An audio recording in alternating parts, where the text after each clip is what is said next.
Hi, Tom Anderson, day 53 of 100 Days of Thankfulness. Today I'm talking about the importance of giving to those in need, as well as why I'm so thankful for my friend Warren Anderson. So, 5 years after I became a Christian, this would have been 4 years after Karen and I were married, God had blessed us with 2 beautiful boys and an opportunity to move up to the cities where I could double my income. So we brought our mobile home with us, and we ended up, living up in the cities for a couple years before Karen became pregnant in 1999. So I guess we were only up here for a little over a year when she became pregnant with Kyle, and we realized the mobile home was, getting a little tight for us. So we just decided, well, hey, there's these Pray to Home signs, let's go check out these houses. And like every house we went to, we were, coming from our mobile home, we were just like, wow, we were just, everything was so neat. Well, there was one in particular where we just both walked in, and from the moment we walked in, we were just like, this is our dream home, this is it. And it ended up being, this same model house, and we were just, kind of, dreaming. We didn't think that we could actually afford it at that point, but sure enough, the realtors were able to help us figure out some real creative financing to get us into our dream house. And I was sharing with Warren in 2000, that we were about to move into our house, and I was sharing with him how I had just maxed out everything I possibly could in order to get the this beautiful house that we're moving into. And I was feeling really lucky, but I was also sharing with him just kind of matter-of-factly that I can't even afford to buy appliances right now for the house. We're gonna have to wait before we can buy a refrigerator until I get at least a couple more paychecks. And Warren didn't hesitate. He took out his checkbook right away. He wrote me a check for $1,000, handed it to me, and said, God told me to give this to you. Now, I know Warren, he might not like me sharing that with people because, that's the way a lot of givers are. They want to remain anonymous. They don't want to seek recognition for what they did. But the reason I'm sharing that is important, and it's just to talk about how God, in His providence and His wisdom, often provides for us even when we don't realize that we need it. Because 10 months after we had moved into the house, I ended up getting laid off, and this was 2 weeks before the 9/11 incident happened. I was laid off of work, and I actually watched in real time as the second plane hit the tower, and I was thinking, I wonder what this is going to do for my job prospects.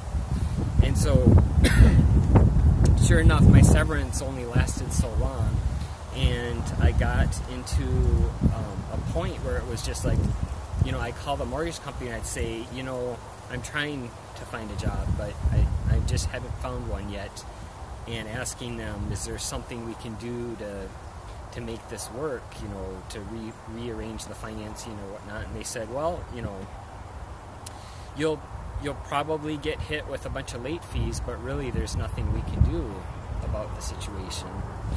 And so I remember just feeling so desperate and walking out to the mailbox and opening it, and there was a stack of $100 bills sitting in the mailbox. No note, completely anonymous. I'm not saying that was Warren.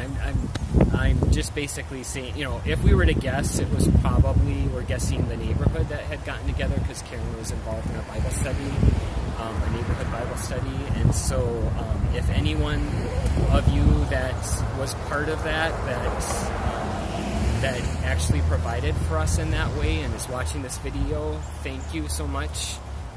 That just meant the world to Karen and I that you did that for us. It saved our ability to keep in this house. We're still in the house today. So thank you. The next month, we were kind of in the same situation, and no stack of hundreds appeared in the mailbox. So we, I talked about how my friends James and Tina are,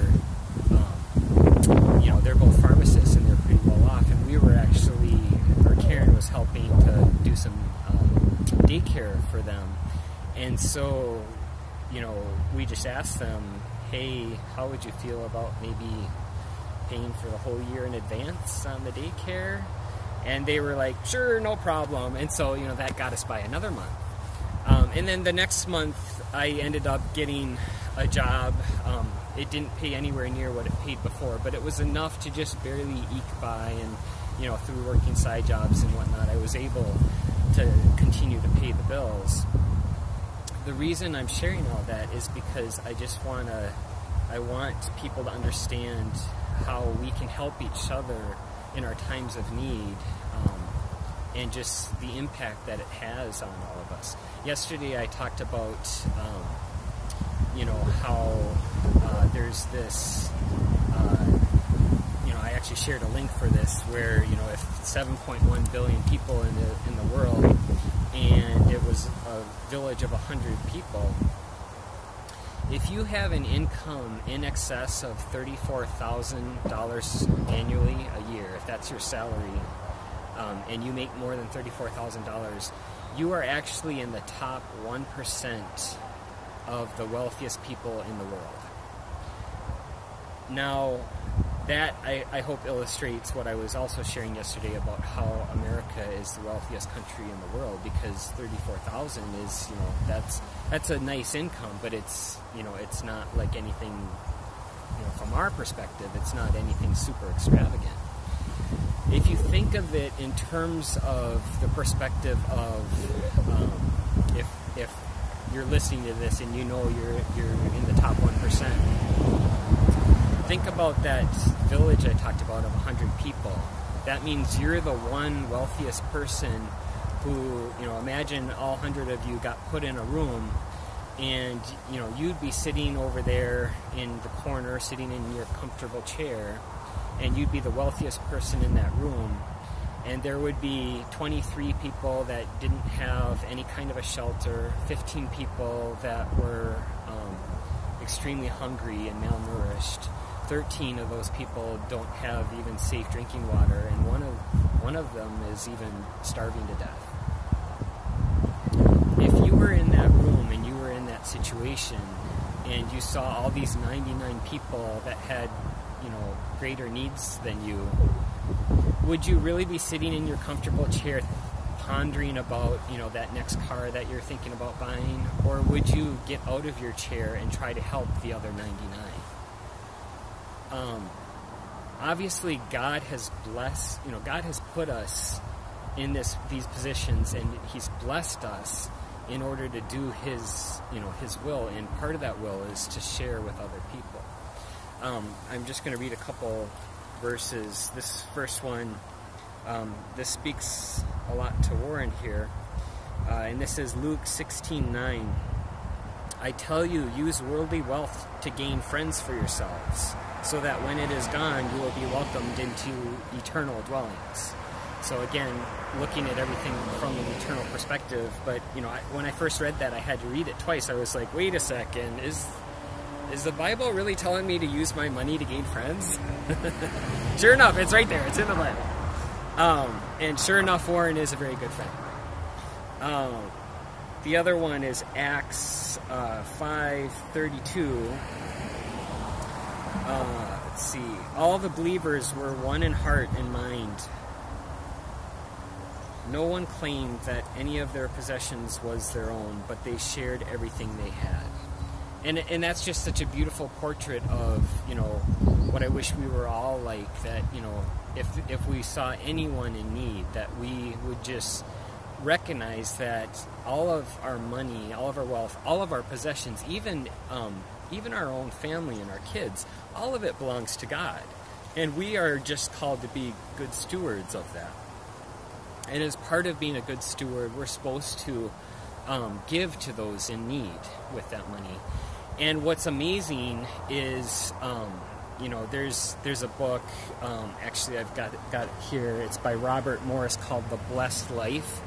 I read it. I'll provide a link for that. But one of the things he talks about is how we give to give. We don't give to get.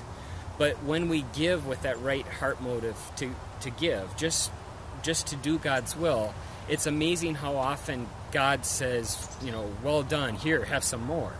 And that's what I've been seeing as well. When Warren taught me, through his action of giving me that $1,000, he set the right example for me. And I took that to heart, and I started giving more. And even more recently, I've been giving to the point where I think I have to be a little careful, because, some of us that give, sometimes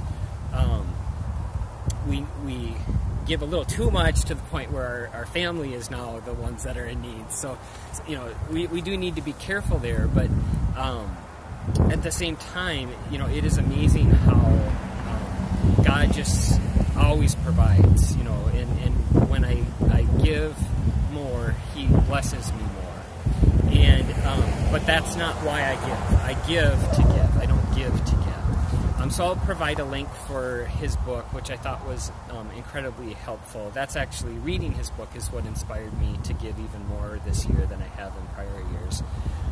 But Warren, I think, was really the one that put me on the right track in the first place. He didn't want me to pay him back. He wanted me to pay it forward. He wanted me, and I have. I have done the same thing.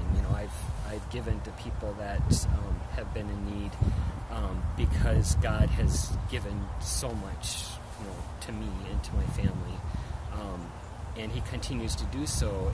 And so many people. It's not just the people that are in poverty that are stressed out about their finances. It's often a lot of wealthy people too that are so tight-fisted with their money that they just get really stressed out over managing their money.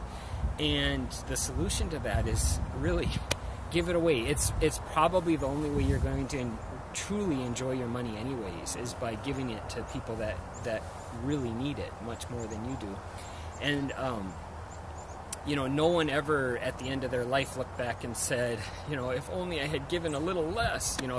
It's always, if only I had been more generous with my money. If only I, it's at the end that a lot of people, get this wisdom. Don't wait till the end. Start doing it now. If you're, in that top 1%, or even just, if you're not and you're living in America, you are so, very, very wealthy. You're probably in the top 5% at least. And so with that, it doesn't take a lot of money to do a lot of good in the world. One of the organizations that I help out, and I'll provide a link for this one as well, is Food for the Hungry. And it doesn't take a lot of money to feed these children that are in this situation where they're not getting enough food, and just a little bit of money gives them an education. So I hope you take that to heart and just at least look at it, pray about it, consider it. You could help so many people, and you'll be so thankful you did. Especially at the end of your life when you're looking back, that you made a difference. So thanks again to Warren Anderson.